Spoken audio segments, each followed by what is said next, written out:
Siapakah itu Father of Ultra? Father of Ultra atau Eye Ultra adalah komandan tertinggi pasukan pertahanan antar galaksi.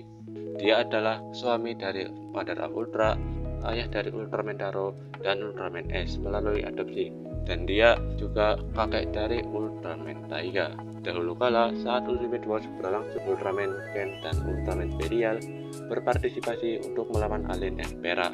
Saat Ultraman Ken dan Ultraman Belial terluka parah, Ultra Woman Mary datang dan memberikan Ultimate Blade-nya kepada Ultraman Ken dan membuka kekuatan tersembunyinya.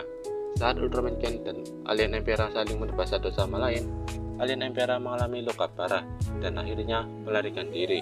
Saat Ultimate Wars berakhir, Ultraman Ken menikahi Ultra Woman Mary dan mengambil gelar menjadi Father of Ultra. Sekian video short kali ini dan sampai jumpa.